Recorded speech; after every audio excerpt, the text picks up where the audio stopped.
Hello guys, welcome back to Dark Angels Intuition. Welcome back to my channel. So, welcome back sa mga palaging nag-aabang ng mga videos ko. Thank you for being here. Thank you sa mga new subscribers. So, at least, habang gumagawa ko ng intro, you can choose now. Alam nyo na yung ang gagawin ko dito. The question here is, in your relationship, masaya ka ba or hindi? So, para to sa mga may relasyon, okay? Whether masaya kayo or hindi, para to sa inyo. Hindi to para sa mga single, okay? So, in your relationship, masaya ka ba o hindi? Okay? O pwede din to sa previous na naghiwalay, okay? Bago pa lang naghiwalay. Or pwedeng past ninyo to, okay? So, pwedeng present ninyo to, pwedeng future ninyo to. So, pwede pa din siya sa mga single, however. Anyway, you can choose now. So, sa relasyon ninyo, masaya ka ba or hindi? So, wag kayong mag-choose between the pictures, kung alin yung mas maganda, kung alin yung mas meaningful. Follow your intuitions, okay? Follow kung ano talaga yung feeling nyo na yun talaga yung group na gusto ko. Kasi, there is something about that. Okay, so, feel the magic. Okay, so, let's start. Anyway guys, hindi lahat maka-resonate sa reading na to, okay? So, take what resonates and leave the rest. Okay, so, as I said, this is a timeless reading and pwedeng mabasa ko yung past niyo, present niyo, and future niyo. So, let's start with this. So, itabi muna natin to. And ito. So, sa relationship ninyo, masaya ka ba or hindi? So, this is an oracle card. So, mamaya na natin to i-open sa last. So, let's see the situation. Mass. Not showing true feelings, hide personality, pretend, delude, gaslighting. So, a bit of something na you are hiding or you are pretending to be happy. So, let's see.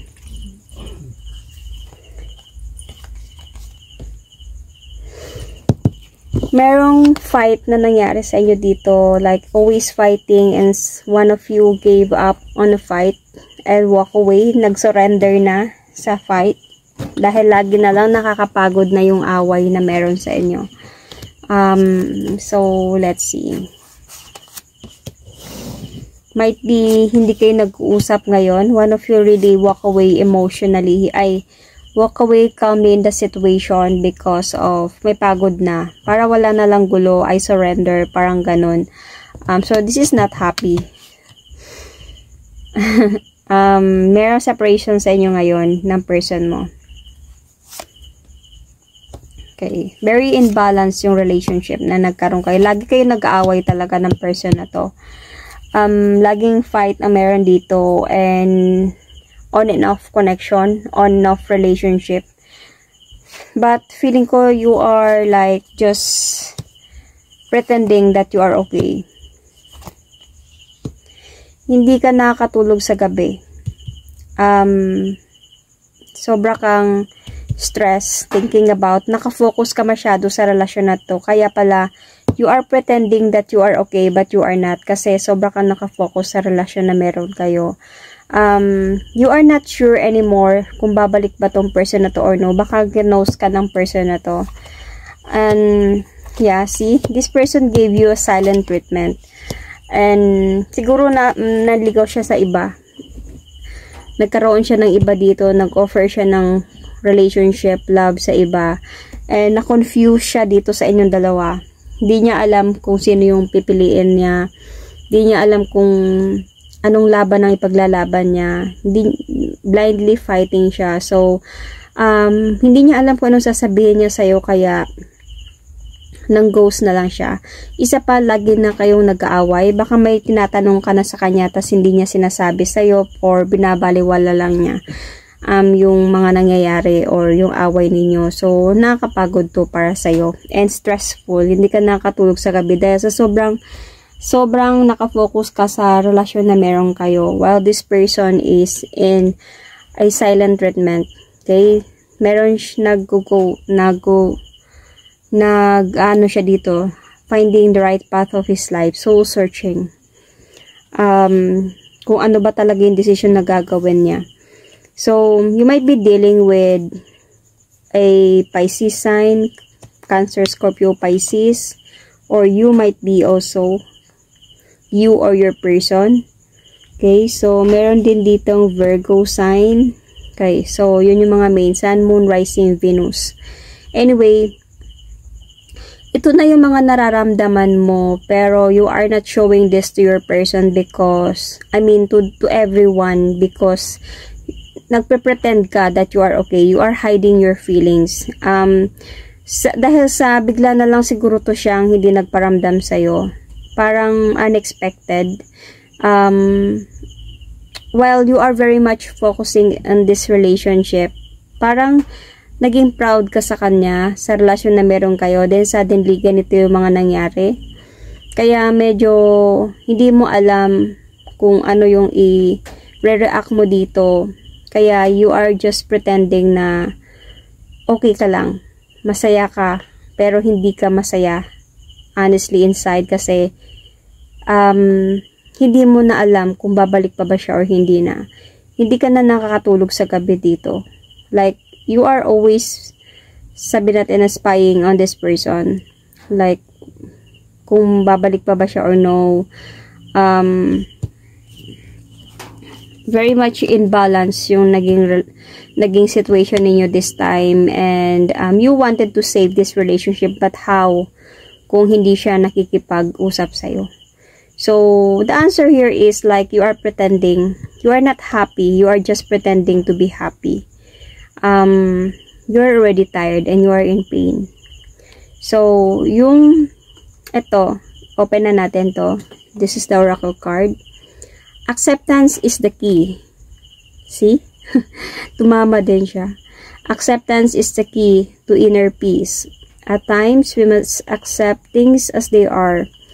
There is no point trying to change that which beyond our control. So, yon. Accept.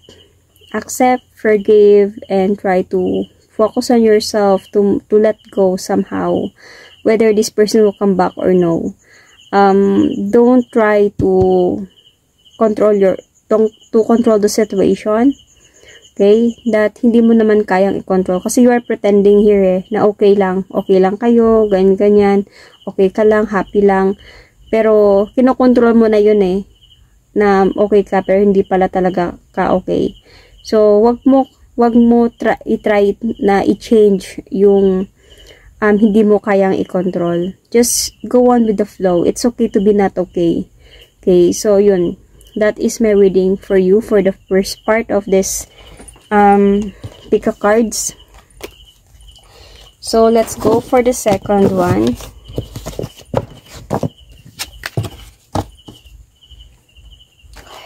Okay. So mamaya na to.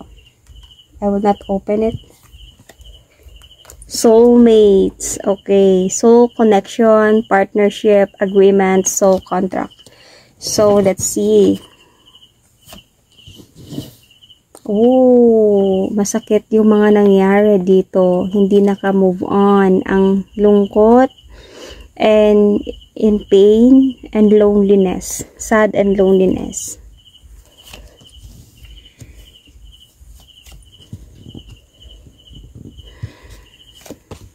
You really feel the connection. So, I can see here that parang gusto mong maglakas na loob na, alam mo yung ayusin kayo, na bumalik sa kanya, magkabalikan ulit. Dahil baka both of you might be, dahil ramdam nyo pa yung connection the twin flame connection is here, the lover's card. Baka isa din dito is matagal na kayo, madami na kayong pinagdaanan, or sadyang mahal nyo lang talaga yung isa't isa still until now. Gemini, Leo sign is here. Okay, Sun, Moon, Rising, Venus.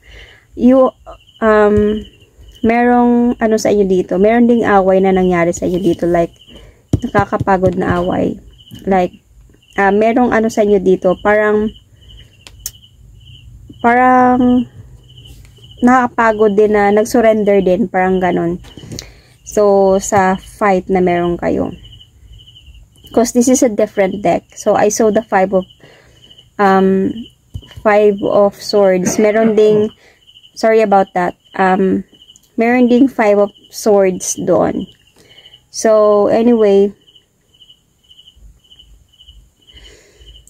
with the Eight of Cups, one of you walk away emotionally talaga. Okay? Parang nagdesisyon na umalis na talaga. Dahil parang hindi na na-appreciate yung mga nangyayari. Baka lack of sparks na din. Pagod. Parang ganon. Might be meron ding cheating na nangyari dito. Okay. And I can sense here that you are trying to move on. You are trying to be practical. You might be Capricorn as well. Sun, Moon, Rising, Venus. Parang ginagawa mo yung effort mo dito na maging practical, mag-move on, okay, to focus on yourself, self-care, self-love, focus on the goals, you know, and staying who you are, parang ganon. Feeling ko din dito, baka naging cold talaga yung situation ninyo, hindi kayo nag-uusap, until sa you feel that this person is like, hindi na siya nakikipag-communicate with you. Like, cold na talaga. Like, wala na siyang paramdam. You feel empty this time. But, I can see na parang through this na nangyayari sa inyong dalawa, hindi ka pa din naka-move on sa taong ito. Ito yung nakita ko sa pinakauna. Siya kasi yung bottom of the deck. The Five of Cups. So, hindi ka pa din naka-move on. Ang sakit pa din sa mga nangyari sa inyo because you still feel the connection that you don't understand why. So, if you feel this connection, this Lover's card connection, ramdam niya din yun. Kasi, merong ngang soulmate dito. So, you might be soulmate and this is a part of your struggle as a soulmate, okay? May mangyayari talaga ganyan. Pag soulmate kasi talaga kayo, kahit pa ilang taon kayong hindi magkausap, maghiwalay, babalik at babalik kayo sa isa't isa one day. So, ito yung hindi mo maintindihan na you are trying to move on, you are focusing and doing the effort na mag-move on, na maging okay ka. Nagfo-focus ka na dito sa goals mo, sa kung anong importante sa buhay mo.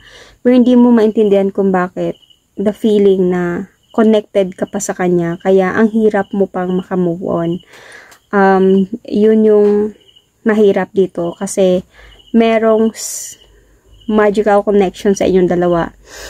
And both of you actually, kasi kaya nandito yung parang gustong maglakas na loob na kausapin balik ang isa or kayong dalawa para baka magkaayos pa or whatever. Pero andito ka kasi sa point na nag-go with the flow ka lang. May cheating kasi na nangyari dito eh. So nag-go with the flow ka lang this time. Whatever will happen, it will be.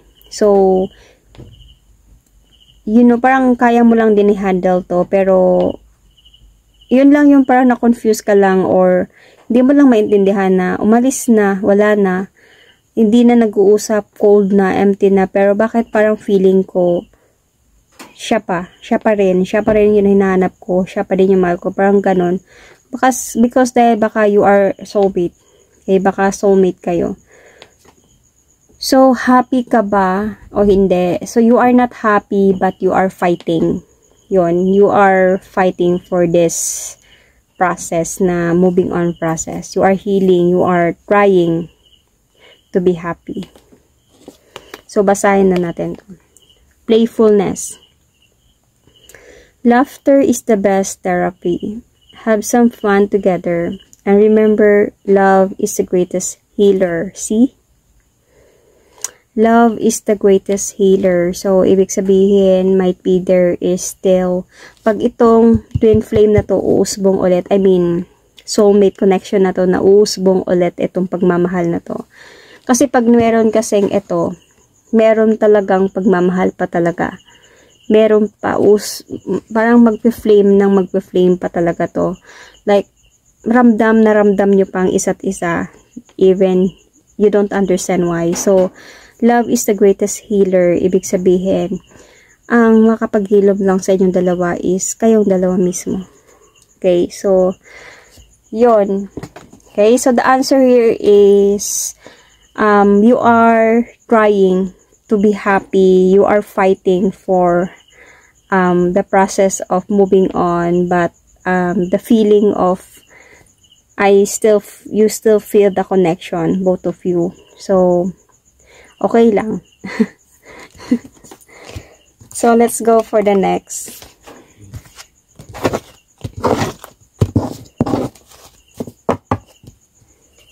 Okay, so the last one. Mamaya na to. What's the situation? I like you. I like you. Someone likes you. Romance and blooming. Fun, flirting. Want to date with you. Sorry. Oh, someone from the past. Someone wants to come back. Okay, so parang ang about sa inyo dito naman is natapos na. Like the cycle has already ended. May mga changes na. Nagmo-move on ka na. Okay ka na. You're enjoying your life already. Carry mo na. So parang ando sa point na you are taking the leap of faith towards a new beginning of your life already. But this person, kaya nandito yung I like you kasi he still love you and wanted to fight for you. Okay? Again, back. You are not sure about this anymore. Kasi separate na kayo. But this person wanted to have a new beginning with you and might be wanted you again in his life. So, baka it's either married kayo or wanted to marry you this time. Mag-move forward siya towards with you again. And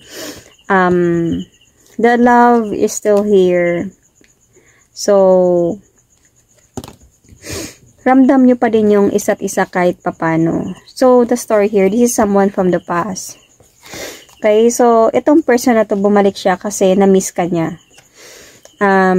Mahal ka pa din niya, na-miss ka niya, kaya bumalik siya. And this time, parang ando siya sa point, naniligaw siya balik sa'yo. Kaya meron ditong want to date with you. Okay? Romance, nagbo-bloom ulit again for the second time. But this time, siguro sa nakikita niya siguro sa'yo through social media or where, is parang nagbo-bloom ka at gumaganda ka. Kasi si Queen of Wands kasi, this is the Queen of Wands. So si Queen of Wands kasi, maganda kasi talaga yan siya. Maarte kasi yan siya. Yung alam mo yung, ano siya yung queen na mahilig magdamit, sexy, confident, maganda, you know, kaakit-akit, madami nagkakagusto sa kanya. Parang ganun. So, this person, parang naakit siya sa'yo ulit. Mahal ka pa din niya until now. And also, I think nakita ko sa'yo na parang you still wanted to come back to this person. Kasi nga, kaya nga nagbo-bloom yung romance ninyo ulit. Gusto niya pa rin ipaglaban ka balik sa kanya. Hindi ka sure actually, nagkaroon ng unsureness sa'yo dito. Kasi nga, naghiwalay na kayong dalawa. Okay, so hindi ka sure actually dito. Pero, magkakaroon at pagkakaroon pa din ng new beginning sa inyo dito. Kasi, bakit? You still wanted to take the leap of faith eh. Bahala na kung anong mangyari. Parang nagpapahiwatig ka din na there is still a chance. So, pero, andito nga as you are already like, na-rebuild mo na self mo, or you are already the empress here, okay, powerful ka na. So, hindi ka na yung sabihin na same as before na loloko-loko. Hindi lang, parang powerful ka na this time. anytime na lokohin mo ako ulit or saktan mo ako ulit, kaya kitang i-cut off like as fast as I can. Parang ganun. So, also this Empress card, si Empress din, siya din yung powerful na, alam mo yung maganda din siya talaga. Like, na-rebuild. Parang naano siya dito. Parang siya yung babae na this time hindi na siya mahina. This time parang ginamit niya yung power niya para maging strong again. So, eto siya. Eto ka ngayon.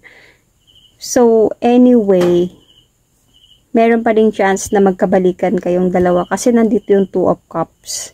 You still feel the love sa inyong dalawa. And this person is really willing to come back to you to offer you a new beginning. And baka ito pa yung ending ninyo. It's either marriage or engagement or dati na kayong ganito at magkakaroon lang kayo ng celebration ulit. So, for the last reading is the happiest. Yun yung yung first group is hindi siya masaya, pretend lang siya na masaya. The second naman is kinakaya niya. Okay, kinakaya niya na okay lang. Hindi naman sa hindi siya masaya, hindi naman sa malungkot siya, like carry lang.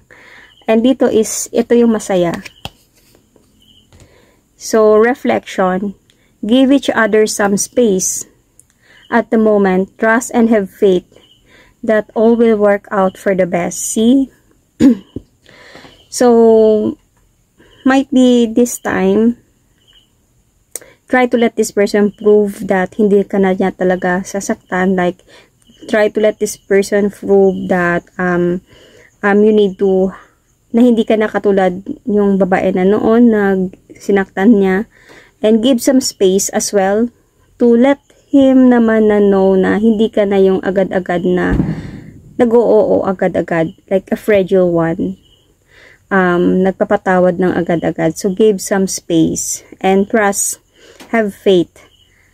And mag-work din ang lahat ng to. So, yon. That is my reading for you guys for the pick a card. Kung sinong nakapili ng number 3, you are the happiest. Okay, so, thank you and God bless.